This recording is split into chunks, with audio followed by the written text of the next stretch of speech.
देखिए, हमारे देश में theory of separation of powers है और ये theory of separation of powers हमारे संविधान के बेसिक स्ट्रक्चर का हिस्सा है, जिसमें एग्जीक्यूटिव, लेजिस्लेटर, जुडिशरी ये तीनों आज़ाद हैं। अब ये जो पार्लियामेंट का सेशन होने जा रहा है, उसमें सरकार सिर्फ जो ऑर्डिनेंसेस जारी किए थे उनको कानून बनाने के लिए ऑर्डिनेंस ला रही है। ना क्वेश्चन आवर होगा, ना क्वेश्चन आवर के साथ अनस्टार्ट क्वेश्चन भी नहीं लिए जाएंगे, ना प्राइवेट नंबर्स बिजनेस होगा। तो फिर इस पार्लियामेंट इसलिए बनाई गई कि मेंबर्स ऑफ पार्लियामेंट जो लेजिस्लेचर का हिस्सा है वो सरकार को देश की जनता के सामने अकाउंटेबल बनाए। अब सरकार जो है ये अकाउंटेबिलिटी को ख़त्म कर रही है, देश की जनता के सामने जवाबदेही को अपनी ख़त्म कर रही है हमारे देश की सबसे बड़ी पंचायत में, और सिर्फ अपने ऑर्डिनेंस को लाएगी। तो ये तो पहले theory of separation of powers के ख़िलाफ़ है, बेसिक स्ट्रक्चर के ख़िलाफ़ है। इसीलिए मैंने आज स्पीकर जनाब ओम बिरला साहब को लेटर भी लिखा और उनसे रिक्वेस्ट की कि sir, theory of separation of powers में लेजिस्लेचर सुप्रीम है, पार्लियामेंट सुप्रीम है, आप इसको अलाउ मत करिए। दूसरा, ये जो पॉइंट निकाला गया कि भाई 15 दिन का टाइम चाहिए क्वेश्चन देने के लिए, तो मैंने स्पीकर साहब से दरख्वास्त की कि जितने दिन का हमारा पार्लियामेंट का सेशन होगा उसमें एक दिन आप, यानी एक दिन 4 घंटे का हो तो 4 घंटे सिर्फ आप एक दिन, जितने दिन पार्लियामेंट चलेगा उसमें एक वर्किंग डे आप सिर्फ क्वेश्चन आवर रख दीजिए 4 घंटे का। तीसरे, अगर आखिरी दिन आप क्वेश्चन आवर लेंगे तो 15 दिन भी हो जाएंगे कल से।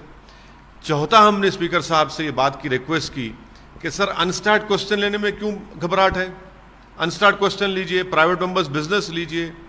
और 1962 में मैंने स्पीकर साहब को वो राज्यसभा डिबेट से बाज़ाब्ता मिनट्स निकाल कर भिजाए हैं कि 1962 में जब भारत और चीन की जंग चल रही थी, उस वक्त की सरकार ने तमाम अपोजिशन पार्टीज को बुलाकर एक ऑल पार्टी मीटिंग करके फैसला लिया।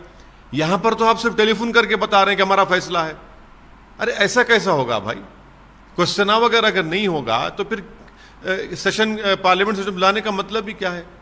पार्लियामेंट सेशन की खूबसूरती क्वेश्चन आवर से है कि हर एमपी सरकार से सवाल करेगा, और ख़ास तौर से कोविड के दौरान में जितने लेबरर्स, माइग्रेंट लेबरर्स जो मर गए, जो 8 करोड़ नौकरियां जा चुकी हैं, आप क्वेश्चन आवर कैसे बंद करेंगे? इसलिए हमने स्पीकर से रिक्वेस्ट किया कि सर, आप सुप्रीम हैं, आप एक रिवाइज बुलेटिन जारी कर सकते और हमको क्वेश्चन डालने का मौका दीजिए।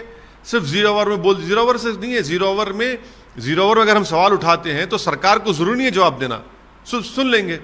क्वेश्चन आवर में हम एक मेंबर को जिसके नाम से क्वेश्चन आता है उसको 2 सप्लीमेंट्री पूछने का राइट है, पूरे हाउस की प्रॉपर्टी होता है वो, तो सरकार को जवाब देना पड़ता है। आज सरकार जवाबदेही से भाग रही है, ये बुज़दिली क्यों दिखा रही है मोदी सरकार? ऊपर ऐप इंक्लूडिंग पबजी बैन किया गया इंडिया में, आपने इससे रिलेटेड ट्वीट भी किया, आपको लगता है कि इससे कोई फर्क? सरकार, ये है ना, सरकार का जो पूरा टेक्निक है वो ध्यान बटाओ टेक्निक है। खुद मोदी सरकार के नेशनल क्राइम रिकॉर्ड्स ब्यूरो ने ये न्यूज़ दी है कि 2019 में, और 2019 में देश का प्रधानमंत्री नरेंद्र मोदी हैं, 2020 में भी वही हैं, 42,480 लोगों ने सुसाइड की, जिसमें से 32,000 तो सिर्फ लेबरर्स थे, 32,000 लेबरर्स थे और 10,280 किसान थे। इस पर क्यों नहीं बात करते आप? इस पर बात ही नहीं करेंगे। 42,000 लोग खुदकुशी किए हैं, लेबरर्स हैं, किसान हैं, और ये लेबरर्स का परसेंटेज पिछले साल 2018 से बढ़ चुका है। अब ये हमने पबजी को बैन किया, ऐप्स को बैन किया। अरे भाई, ये किसान जो खुदकुशी कर रहा है, जो सुसाइड बढ़ रही है लेबरर्स की, अर्बन एरियाज में बढ़ रही है, उसकी फिक्र नहीं है। और तमाम के तमाम जो नरेंद्र मोदी को अपना हीरो मानते हैं, अपना गॉड मानते हैं, भगवान मानते हैं, वो थाली बजा रहे हैं। अरे भाई, कुछ तो शर्म करो। 42,000 लोग खुदकुशी कर लिए, सरकार को आप नहीं पूछेंगे, आड़े हाथ नहीं पूछेंगे, नहीं पूछ सकते, क्योंकि मोर को दाना खिला रहे हैं, और वो 42,000 लोग जो खुदकुशी कर गए उनको कोई पूछने वाला नहीं है। सर, आप चैनल्स पे सवाल उठा रहे हैं कि ये इस पे डिबेट होगा, पबजी पे होगा, इस पे होगा, सुशांत सिंह राजपूत पे होगा। देख लीजिए, देखिए भाई, सच साबित हुआ ना। आज देख लीजिए, चैनल खोलिए, क्या कोई चैनल डिस्कस कर रहा है? कि इतने किसान खुदकुशी क्यों किए, इतना लेबरर्स 32,000 क्यों खुदकुशी किए? उठा के देख लीजिए, चैनल खोल के देख लीजिए, सब के सब क्या कर रहे हैं, या तो मोदी की तारीफ में लगे हुए हैं, या फिर वो बेचारे उस एक्टर की जो मौत हुई उसके बारे में लगे हुए हैं।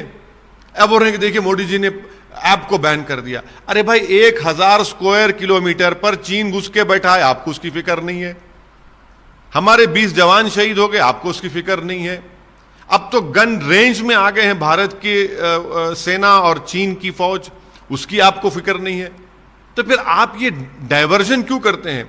मगर देश को ये समझना पड़ेगा कि जो मुद्दे गरीबों से ताल्लुक रखने वाले हैं, देश की सिक्योरिटी से ताल्लुक रखने वाले हैं, देश के किसानों से ताल्लुक रखने वाले हैं, देश के लेबर से ताल्लुक रखने वाले हैं, नरेंद्र मोदी की सरकार इस पर बात ही नहीं करना चाहती। वो खुश हैं कि टीवी चैनल पर सिर्फ पबजी के ऊपर डिबेट हो जाए, वो खुश हैं कि टीवी चैनल पर एक एक्टर की मौत के ऊपर डिबेट हो जाए, मगर इन मुद्दों पर कोई डिबेट ना हो। लेकिन जहाँ तक चाइना बॉर्डर पे और चीज़ों पे है, सरकार ने आश्वासन दिया है कि हमारी सीमाएं सुरक्षित हैं, सब कुछ ठीक है। गवर्नमेंट ने तो आश्वासन दिया है ना। कौन सा आश्वासन दिया? एक्सटर्नल अफेयर्स मिनिस्टर का एक न्यूज वेबसाइट को इंटरव्यू है कि 1962 के बाद सबसे सीरियस सिचुएशन है। जब सबसे सीरियस सिचुएशन है और इतनी बातचीत जो हमारी चीन से हो रही है हर लेवल पर, उसके बावजूद भी चीन घुसे जा रहा है, अपने मिसाइल्स को लगा दिया है, अपने टैंक्स को खड़ा कर दिया है, 1000 स्क्वायर किलोमीटर पर कब्जा कर चुका है, डेप्सांग में, पोंगसोंगसू लेक में, हर जगह पर, ईस्टर्न लद्दाख में, और सरकार से गलत बोल रही है। नरेंद्र मोदी ने झूठ कहा देश को, फिर से कह रहा हूं, जब उन्होंने कहा था ऑल पार्टी मीटिंग में, ना कोई आया है, ना कोई घुसा है, ना कोई ठहरा हुआ है। उसके बाद सरकार एक्सपोज हो गई। आज भी सरकार बुरी तरह एक्सपोज हो रही है ईस्टर्न लद्दाख